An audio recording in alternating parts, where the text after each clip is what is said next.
ठाकुर सेवक हैं, अपने घर में सेवा विराजमान किए हुए हैं। अब जैसे आपको ठाकुर जी के दर्शन के लिए जाना है, जहां तक ठाकुर जी के दर्शन करने के लिए जाना है, हो सके तो पादुका न पहने, नंगे पैर दर्शन करने जाए।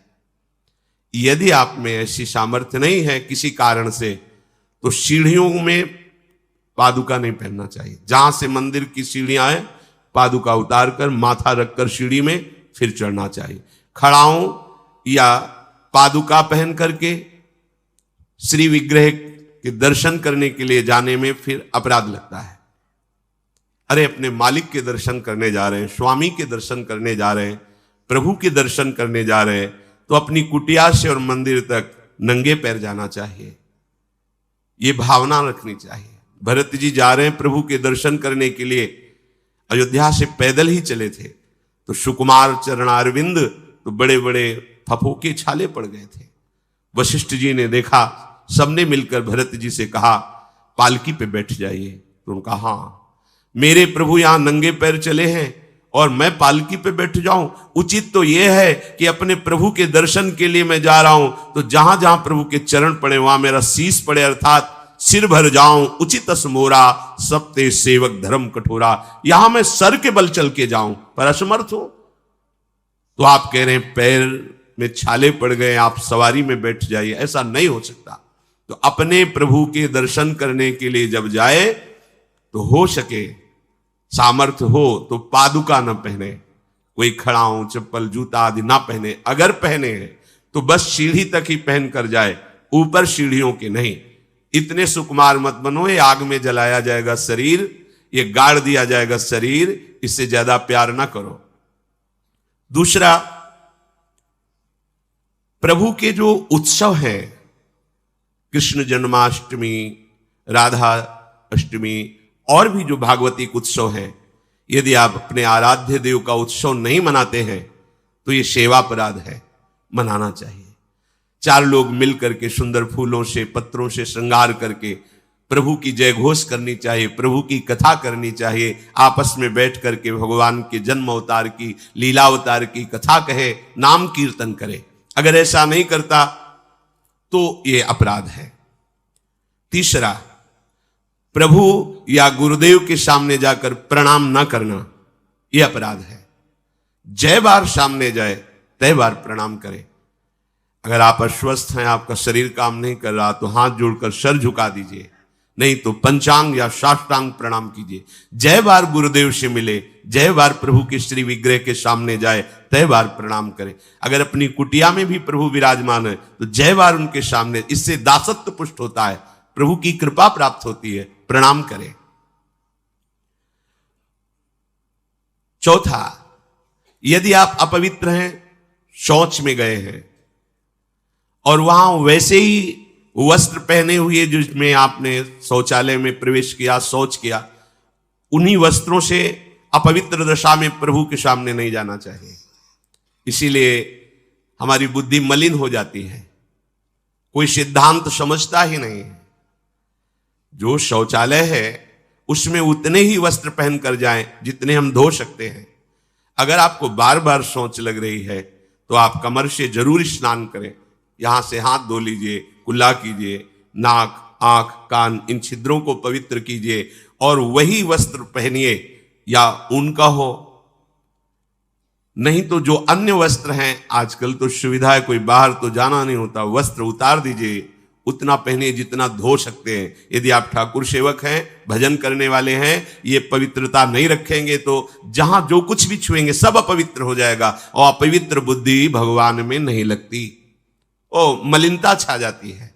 अब ये आज का जो नया समाज है, शास्त्र पवित्रता को जानता ही नहीं है, तो स्वीकार क्या करेगा? और बिना पवित्र हुए हमारे विचार पवित्र नहीं होते। इसलिए कभी अपवित्र दशा में ठाकुर जी के सामने, श्री विग्रह के सामने जाना, सेवा सामग्रियों को छूना, यह अपराध माना गया है।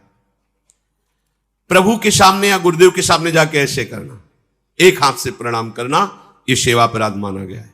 दोनों हाथ भगवान ने दिए, दोनों को जोड़िए, दोनों को जोड़कर सर झुकाइए, इससे तुम्हें कृपा प्राप्त होती है प्रभु की। प्रभु की कृपा का क्या स्वरूप है? नाम में प्रेम होने लगे। जितेंद्रियता आने लगे, हृदय पवित्र होकर सबके सुख भावना में मगन होने लगे। ये प्रभु की कृपा। छठवां, जब हम प्रभु की परिक्रमा करते हैं तो परिक्रमा करते समय प्रभु के जब सामने आवे तो उनको प्रणाम करें। प्रणाम किया, फिर आगे। 4 परिक्रमा हमारे प्रियालाल की होती है। कभी सामने परिक्रमा नहीं करनी चाहिए, जैसे सामने खड़े ऐसे घूम जाते हैं सामने, नहीं, ऐसा नहीं।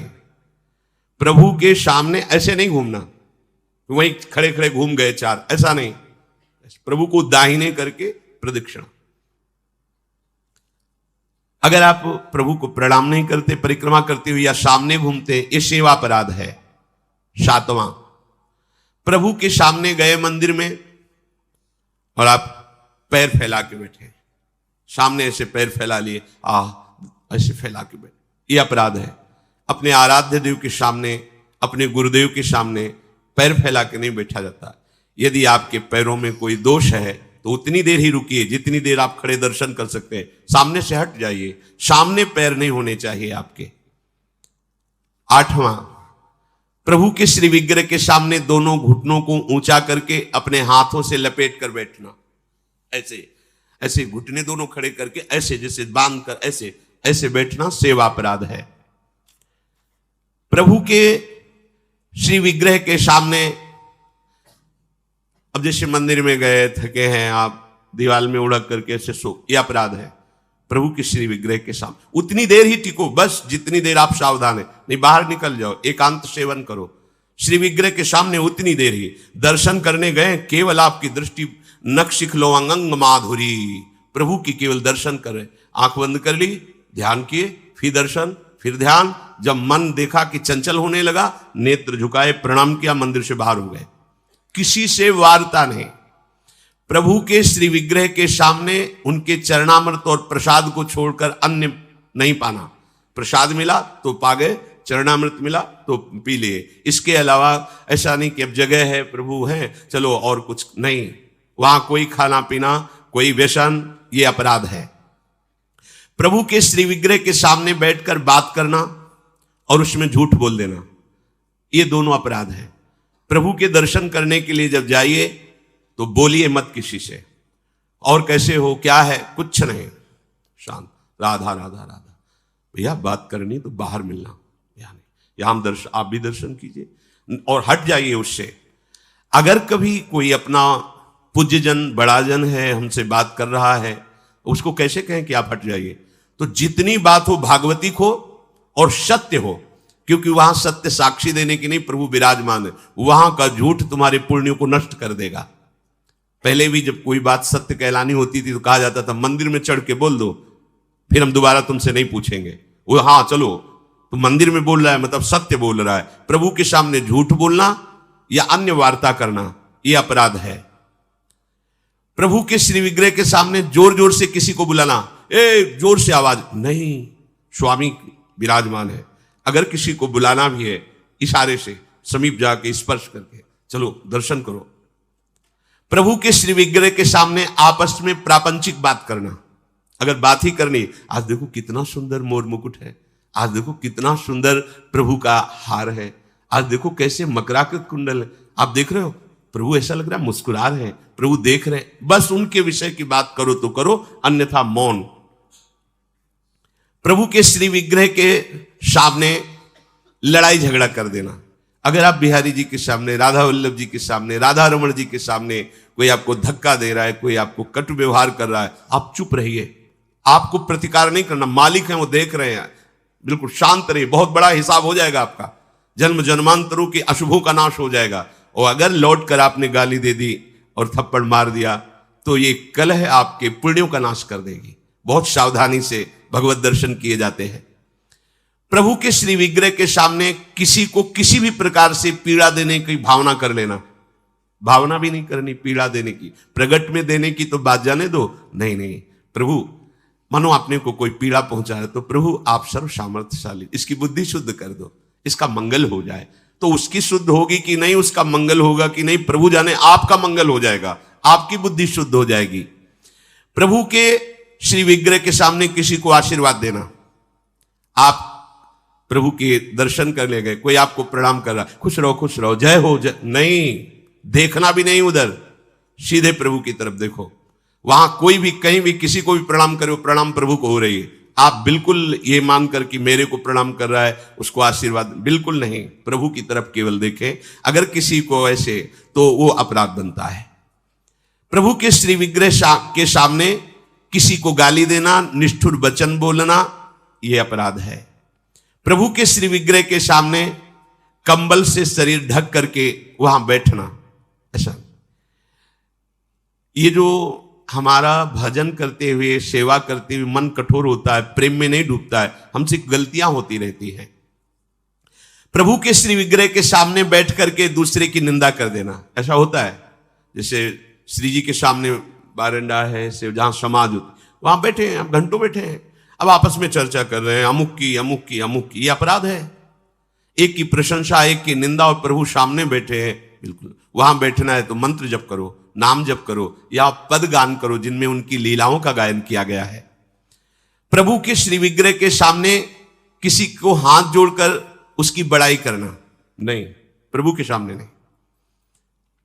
कि आपने तो बड़ी कृपा की उस दिन वहां मिले, ऐसा कुछ नहीं, ये सावधानी रखनी है, तो सावधान रहना चाहिए। प्रभु के श्री विग्रह के सामने हंसी मजाक, अश्लील शब्दों का उच्चारण करना, एक दूसरे से हंसी मजाक कर रहे हैं, सेल्फी ले रहे हैं, ये सब नाटकबाजी नहीं तो आए हो धाम में कृपा प्राप्त करने के लिए और बन जाएगा अपराध। प्रभु के श्री विग्रह के सामने अधोवायु आदि का त्याग करना, ऐसा कुछ है, एक झलक लीजिए, बाहर जाइए, वहां मर्यादा है। ये कोई ऐसा नहीं कि मनोरंजन का स्थान हो, इन्हीं की कृपा से हमारा जीवन सत मार्ग में चलता है। और आपसे सच्ची कहते हैं, ये हमारे प्रभु राधा वल्लभ लाल जी, बांके बिहारी लाल जी, राधा रमन लाल जी, ये मूर्तिकार की रचना नहीं, साक्षात प्रिया प्रीतम है। हमारी भावना नहीं बन पा रही, इसीलिए, नहीं तो इनके इशारे होते हैं, ये मुस्कुराते हैं, और जो आप बात करोगे उसका उत्तर आपको मिल जाएगा, आपके ही हृदय में बैठकर उत्तर दे देंगे।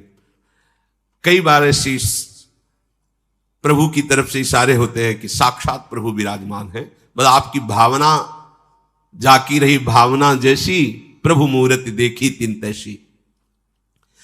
और सेवा में आपके पास सामर्थ्य है, पर आप साधारण चीजों से प्रभु की सेवा कर रहे हैं तो यह अपराध है। जैसे एक दिन कहा था कि ठाकुर जी के सामने तो चिरौरी रखवा दी, और आप पूरा परिवार पकौड़ी हलवा से बाल भोग कर रहे, यह अपराध है। ऐसा नहीं, यदि आपके पास नहीं है तो बाजरे की आधी रोटी से ठाकुर जी प्रकट हो गए धन्ना जी के यहां। प्रभु को नहीं चाहिए, वो तो विश्व का भरण पोषण करने वाले स्वयं विश्वात्मा है। पर यदि आपके पास है तो उत्तम उत्तम भोग लगाइए, उत्तम उपचारों से प्रभु की सेवा कीजिए। ऐसा नहीं कि आप अपने लिए वस्त्र बहुत महंगे लाते हैं और प्रभु के लिए ऐसे साधारण कपड़े ले आए, अपने लिए अच्छी भोग सामग्री प्रभु के लिए। ऐसे दुकानों में है, सुपारी किसके लिए लेना है, आपको खाना है तो अच्छी क्वालिटी की रखिए, और अगर पूजा के लिए लेना है तो जो कोई खाएगा नहीं वो रखी पूजा वाली। सूखे नारियल पूजा के लिए, टून का कपड़ा पूजा के लिए, ये ऐसा नहीं होना चाहिए, ये सेवा अपराध है। अपने बच्चे को कैसे आप रखते हैं, देखिए आप बाहर भी जाते हैं तो एक बोतल में दूध रखते हैं, थोड़ी सी कुछ खान पान के साथ, बच्चा है, ऐसे ही अपने ठाकुर जी को समझिए, वो आपके लाडले हैं। जो आप जल पिलाओगे वो जल पिएंगे, जो आप भोग लगाओगे भोग लगाएंगे। सेवा विग्रह में प्रभु आपके अधीन है। अगर सेवा विग्रह में आपने ऐसा बर्ताव किया जो नहीं होना चाहिए तो आपका हृदय कठोर हो जाएगा, आपकी भक्ति बाधित हो जाएगी। वैसे भी आसक्ति होनी चाहिए, जो सेवा विग्रह आपको प्राप्त हुआ उसमें आसक्ति होनी चाहिए। अच्छे से अच्छे पदार्थ देखकर मन ललचा जाए कि मेरी सामर्थ्य तो नहीं, पर अगर सामर्थ्य होती तो आज प्रभु को ये भोग लगाते, आज प्रभु को ये पहनाते, तो आप ये समझो आपको उसका फल मिल गया। चढ़ा नहीं पाए, समर्पित नहीं कर पाए, पर उसका फल आपको मिल गया, क्योंकि आपने विचार किया ना, भावना की ना, और प्रभु भाव ग्रहण करते हैं। प्रभु को बिना अर्पित किए किसी भी वस्तु को खाना पीना यह सेवा अपराध है। यदि आप गुरुमंत्र लिए हो, ठाकुर सेवा विराजमान किए हो और आप बिना अर्पित किए पाते हैं तो अपराध है। एक बार नंदगांव ब्रज भक्तों के चरित्रों में है, अगर आप बिना भोग लगाए पाते हैं, बिना भोग लगाए जल पीते हैं, जल भी पीना है तो आप अपने गुरुदेव का स्मरण करके नाम लेकर ही जल पीजिए, उनको भाव से अर्पित करके। भोग पाइए तो अर्पित करके। अगर आप अर्पण नहीं करते हैं तो इसमें अपराध बनता है, ये आपकी बुद्धि को भ्रष्ट कर देगा, मलिन कर देगा। बिना भोग लगाए कुछ नहीं पाना। अगर ऐसा नियम रखोगे तो तुम्हारी बुद्धि रोज का रोज भक्ति के रंग में रंगती जाएगी, हृदय द्रवित हो जाएगा। बिना अपने आराध्य देव को अर्पित किए हुए कुछ भी नहीं स्वीकार करना। अगर हमें वस्त्र भी पहनना है तो पहले प्रभु को अर्पित करना है। अगर ऐसी भावना रखोगे तो बहुत जल्दी प्रभु कृपा करके अपनापन आपके हृदय में प्रकट कर देंगे। जो सबसे बड़ी सिद्धि है कि श्री जी हमारी, लाडली जो हमारी, ये भाव आ जाना, हमारे माई श्यामाजू को राज, ये सबसे बड़ी सिद्धि हृदय में आ जाना। जैसे मीरा जी कहते, मेरे तो गिरधर गोपाल दूसरो न कोई। प्रभु को निवेदन किए बिना कोई भी वस्तु खाना पीना ये सेवा अपराध है। और जो ऋतु में सबसे सुंदर फल है, जो अनुकूल मौसम के है, वैसे ही सेवा करनी चाहिए। सर्दी है, थोड़ा गुनगुना जल, वो पदार्थ भोग में लगाएं जो सर्दी दूर करते हैं, क्योंकि आप जैसी भावना करेंगे प्रभु वैसा ही आपको अनुभव कराएंगे। अब कोई कल पूछ रहा था कि पानी बदलना चाहिए क्या प्रभु के लिए? एक गिलास में रख दिया, 24 घंटे ऐसे रखा है, उसको बदलना चाहिए, ये सेवा हो रही क्या? अरे भाई, पानी थोड़ी रखने के लिए है, वो तो समय समय से पिलाना है। और जब शयन कराते हैं तो 2 लड्डू रख दिए, जल रख दिए। जब उत्थापन किए तो उस प्रसाद को विराजमान प्रसादी स्थान में किया, फिर नवीन भोग लगाया उत्थापन का। ऐसे थोड़ी कि सुबह चिरौरी और पानी रख दिया और शाम तक वैसे रखा हुआ है, ये सेवा नहीं कहते, तो प्रमाद स्थिति है। देखो, गांव गली की सेवा वाली बात अलग है, यहां प्रेम की उपासना की बात है, शरणागति की परिपक्वता की बात है। सुंदर सुंदर फल वस्तुएं आई और आपने उनको पा लिया एक लेके, और फिर कहा कि भोग लगा देना, यह अपराध है। अब इसी में एक सावधानी की बात बता रहे हैं। गिरिराज जी की दंडोती परिक्रमा सदगुरुदेव भगवान के साथ लगा रहे थे। जब मानुषी गंगा में पहुंचे तो वहीं पास में सहतूत बिक रहे थे। महाराज जी ने कहा, श्री जी की इच्छा है, सहतूत लाओ। सहतूत लाए, वो इतने इतने खटमिठे से होते। मानुषी गंगा में उनको धोए, महाराज जी ने भोग पात्र में रख करके इतने दिए। बोले पाओ। महाराज जी, श्री जी को? बोले ऐसे थोड़ी श्री जी को पवा देंगे, पहले बताओ खट्टे तो नहीं ज्यादा? तो महाराज जी, अपराध तो नहीं लगेगा? बोले देखो, हमारे यहां प्रेम की उपासना है, हम हर वस्तु को पहले स्वयं चख के देखते हैं। अगर हमारी लाडली जी के लायक नहीं तो हम भोग नहीं लगाएंगे।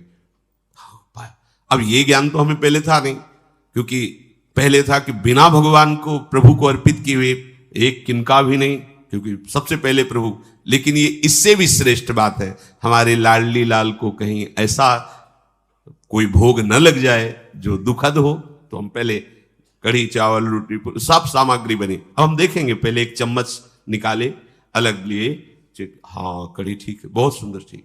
आज थोड़ा नमक कम है, थोड़ा सा और मिला देते हैं, या चीनी कम है खीर में, थोड़ा सा और मिला। फिर हाथ धोया, आचमन किया, फिर वहां से उसको ठीक किया और फिर भोग लगाया। ये प्रेम की उपासना की। यहां जो बात कह रहे हैं कि अच्छे अच्छे फल लेके उठाए खा लिया, हाँ, अपने स्वाद बुद्धि से, अपने उदर पर पोषण के लिए यदि आपने ले लिया है, तो अब आपने कोई भोग सामग्री, लड्डू या पेड़ा रखे हुए हैं, श्री जी के लिए रोज भोग लगता है, और डिब्बा को खोला है, प्यास लगी है, एक पेड़ा लिया, पानी लिया, और वो अमनिया नहीं रह गया।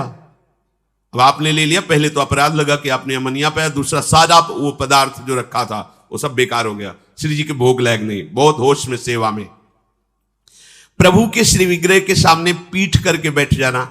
सामने श्री जी विराजमान है तो उनके सन्मुख होकर के बैठिए या साइड में बैठिए, ठीक उनके सामने पीठ नहीं होनी चाहिए। प्रभु के श्री विग्रह के सामने किसी को प्रणाम करना, जैसे श्री जी के दर्शन करने राधा वल्लभ जी के गए हैं तो आंख बचाइए, किसी को आंख ना मिलने पावे, बड़ा छोटा कोई भी, मन से सबको प्रणाम, बस सीधे प्रभु से आंख मिला लीजिए। अगर वहां गुरु जी पधारते हैं या गुरु स्वरूप महापुरुष कोई पधारते हैं तो श्री विग्रह के सामने से हट जाइए और दूर होकर के फिर उनको लक्ष्य करके प्रणाम कीजिए, पर सामने नहीं। जैसे ऐसे सामने दर्शन कर रहे हैं तो उसमें हम प्रणाम करेंगे तो उनकी दृष्टि हमारी तरफ आएगी, तो हमारे द्वारा ये बाधा पड़ गई उनकी एकाग्र। और दूसरी बात, शास्त्र मर्यादा भी है प्रभु के अगर आप प्रणाम करते हैं तो कई बार हमने देखा है कि जैसे सदगुरुदेव भगवान दर्शन कर रहे हैं तो हिम्मत ही नहीं थी कि प्रणाम कर लो, क्योंकि उन मतलब वो उनकी कृपा से मन पर इतना शासन था, बिल्कुल पीछे साइड में उनके सामने जाने की, क्योंकि वो आंख जब मिल रही तो फिर बीच में नहीं। जैसे कभी अचानक ऐसा प्रणाम मुद्रा में हुए तो बाहर निकल के कह दिया कि श्री जी के इस दरवाजे से लेकर उस दरवाजे के बीच में कभी भी ये व्यवहार वृत्ति नहीं होनी चाहिए, ये प्रणाम नमस्कार, ये बातचीत लेना देना बिल्कुल नहीं, चाहे हम हो या कोई हो। तो अब उनका आदेश, तो ऐसे नेत्र से प्रणाम किया अपने दर्शन। श्री जी के सामने, श्री विग्रह के सामने किसी को प्रणाम ना करना, श्री जी के सामने प्रणाम ना करवाना और प्रणाम ना करना, केवल श्री जी को प्रणाम करना। हां, गुरुदेव हैं तो उनको मानसिक प्रणाम कर, लेकिन उनसे भी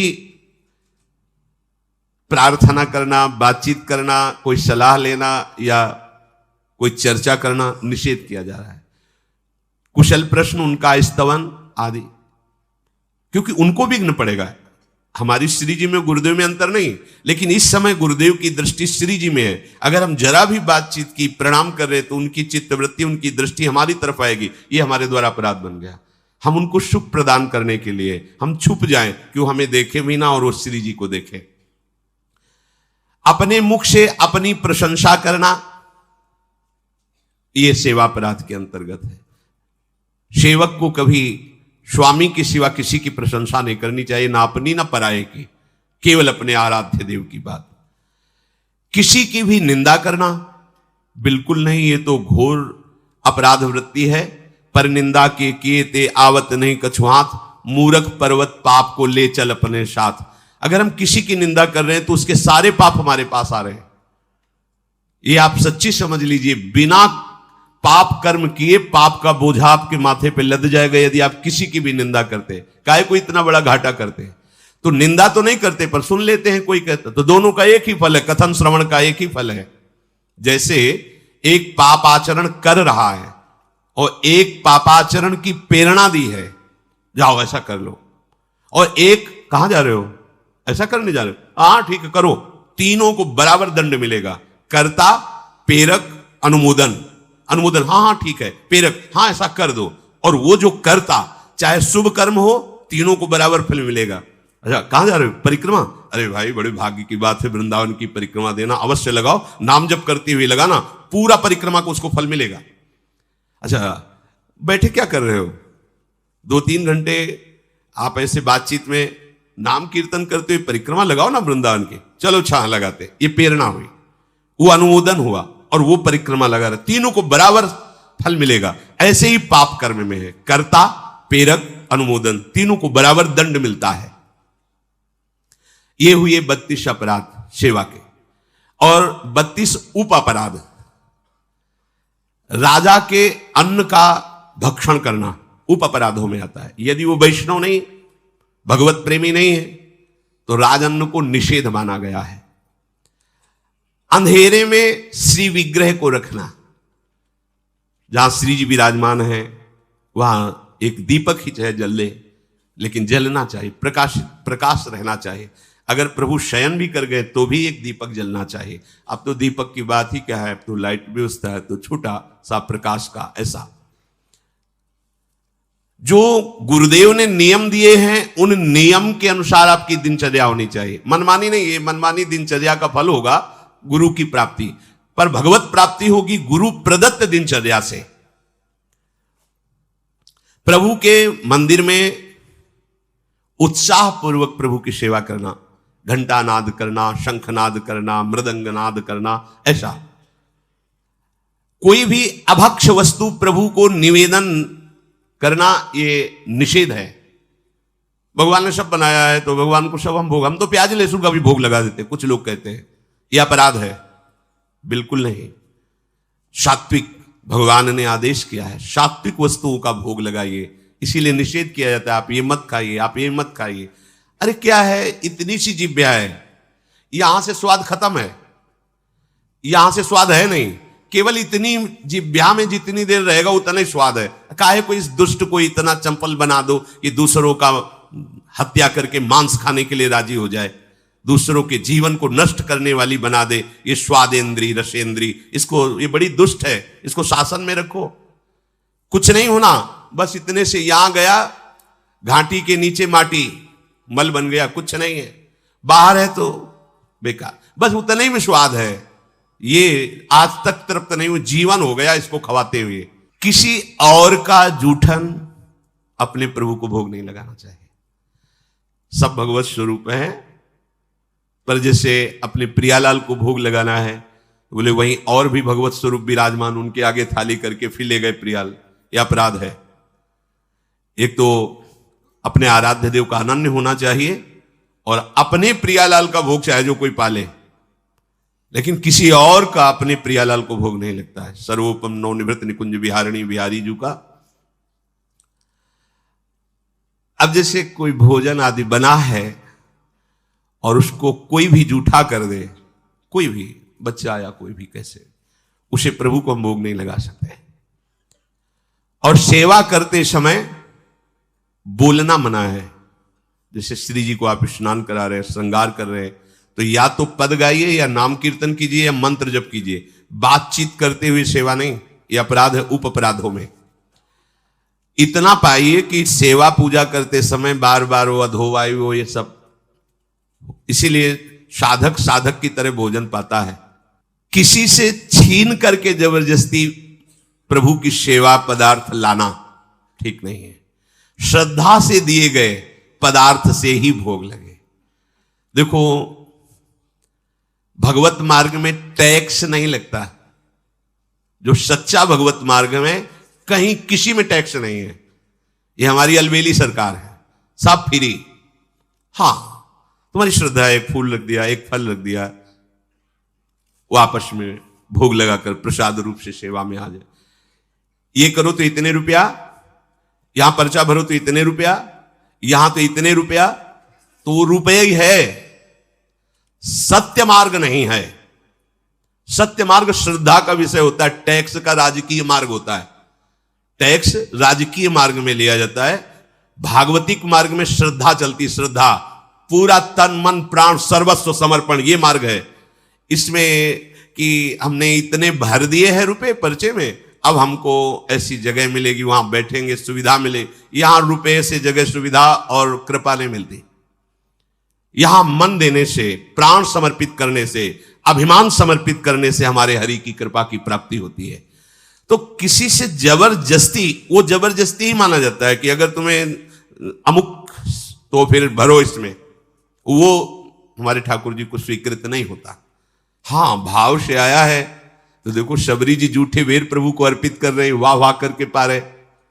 जूठे का तात्पर्य यही हुआ कि पहले चेक किए कि इस पेड़ का बेर खट्टा तो नहीं है, फिर आचमन किया, फिर वो फल उतार कर प्रभु को पवा रही है। कोई भी पुष्प या गंध प्रभु को अर्पित करना है तो उसे पहले सूंघना नहीं। कि जैसे इत्र है तो खुद इतने सौरभ उसमें आ रहे कि आपको पता चल जाएगा कैसा है। अब उसको ऐसा नहीं कि हाँ ठीक है श्री जी को लगा, नहीं, वो सौरभ आ रहे, खुद पता चल रहा है। आपने पुष्प लिया, सूंघा, फिर वो श्री जी को वो अर्पित करने लायक नहीं है। निषिद्ध पुष्पों से प्रभु की पूजा ना की जाए, जो प्रभु को चढ़ाने के लिए निषेध किए गए हैं। अब जैसे एक प्रभु को निषेध होते हैं तो दूसरे प्रभु को स्वीकार होते हैं। जैसे हमारी श्री जी को धतूरे का फूल नहीं चढ़ा सकते, लेकिन हमारे महादेव जी के माथे पे धतूरे का फूल चढ़ा सकते हैं। तो ये प्रवीणता गुरु जी से आती है कि हमारे आराध्य देव को क्या पसंद है। प्रभु के सेवा कुंज में, सेवा में प्रवेश के लिए पूर्ण पवित्रता, वस्त्र पवित्र, ऐसे नहीं कि ऐसे उठे और ऐसे चल, नहीं, पूर्ण पवित्रता से जाइए। अगर कहीं आपने गृहस्थ धर्म का भोग किया है तो वो वस्त्र पूर्ण रूप से धुल करके पवित्र होकर के ही, उन स्थिति में कभी स्पर्श नहीं करना चाहिए घर के ठाकुर को भी। रजस्वला धर्म में माताएं बहनें होती, 3 दिन तक सेवा से अलग रहकर भजन साधन करें, भगवत चिंतन करें, लेकिन भगवत सेवा में कोई भी जो वस्तु आने वाली उसका स्पर्श न करें। जो अखंड ब्रह्मचारिणी है, वैराग्य भावना से युक्त है, तो उन्होंने अपने जीवन को ही प्रभु को दे दिया, गृहस्थ धर्म को स्वीकार नहीं किया, इसलिए परम पवित्र भगवत भावना में निरंतर सेवारत है। प्रभु को जो दीपक भी स्पर्श करना है उसको अपने प्रयोग में न लावे। प्रभु को कभी किसी शव के साथ यात्रा करना, स्पर्श करना, श्मशान में जाना, तो वस्त्र सहित स्नान करके ही अपने सेवा भवन में प्रवेश करना। अब यहां एक और रहस्य, यदि वो वैष्णव है, विरक्त संस्कार से युक्त है, तो इसके प्राण चले गए हैं, तो शरीर स्पर्श से आप पवित्र होंगे, ना कि स्नान करने की जरूरत है। लेकिन यदि वो गृहस्थ है तो फिर ये प्रक्रिया उसके साथ जाकर फिर लौटते समय वस्त्रों सहित स्नान करें। बिना पवित्र वस्त्र के, धोए वस्त्र के, तो जैसे रात्रि में आप शयन किए हैं, जो वस्त्र पहने हुए, उन्हीं से सेवा में नहीं जाना। रात्रि में शयन किए हुए वस्त्रों को धोया जाता है, प्रातः काल उठ करके उन वस्त्रों का त्याग करके नवीन वस्त्र धारण करके दिनचर्या की जाती है। इसीलिए रात्रि में उतने ही वस्त्र पहने जाते हैं जो सुबह प्रातः शौच आदि में जाकर धोए जाते हैं। गुस्से में भर करके किसी से आप गुस्सा हो गए और सेवा करने जा रहे हैं, तो रुक जाइए, पहले गुस्सा शांत कीजिए। क्रोधावेश में अंदर मत जाइए सेवा में। लाडली लाल की सेवा करनी, पहले बाहर बैठिए, कोई पद उच्चारण कीजिए, नाम चिंतन कीजिए, अपनी गुस्सा को शांत कीजिए। कभी भी किसी तरह से किसी पशु का मांस, पक्षी का मांस या कोई नशे वाली वस्तुएं कभी भी सेवा भवन में प्रवेश ना होने पावे। जैसे कई गृहस्थ जन कहते हैं कि हमारे यहाँ वो लोग नहीं मानते और रसोई ऐसी बनाते हैं मांस आदि की, तो मुझे क्या करना चाहिए? देखो, वो पात्र स्पर्श करने लायक भी नहीं है भगवत सेवक जनों के द्वारा, जो अपने सदगुरु की आज्ञा में रहते हैं, श्री जी की सेवा करते हैं। अब उनके लिए बड़ी समस्या है उस परिवार में, पर जैसे भी बने तैसे देखो, पर वो पात्रों में रांधा हुआ भोजन, जिनमें मांस रांधा गया है, वो कभी ठाकुर जी को या गुरुदेव को अर्पित करना अपराध माना गया है। कभी ऐसा ना करें। हमें तो लगता है उस रसोई में नहीं अमनिया होना चाहिए जिसमें ऐसे पदार्थ रांधे गए हैं। कोई भी उपासक ये गांजा, फीम, ये नशा करके, कुछ लोगों को तो ऐसा भ्रम हो गया है कि बहुत ध्यान लगता है नशा करके। शराब पिए, नाली में पड़े हैं, लघु शंका कर रहे हैं, बादशाह है। अगर कृपा हुई तो कुत्ता भी ऊपर लघु शंका कर रहा है, उनको लग रहा है मानो मेघ जो है अमृत वर्षा कर रहे हैं। हाँ, नशे में वो तो दृश्य है, वो तो देखने को मिलते हैं, कोई ये अलौकिक बात थोड़ी है।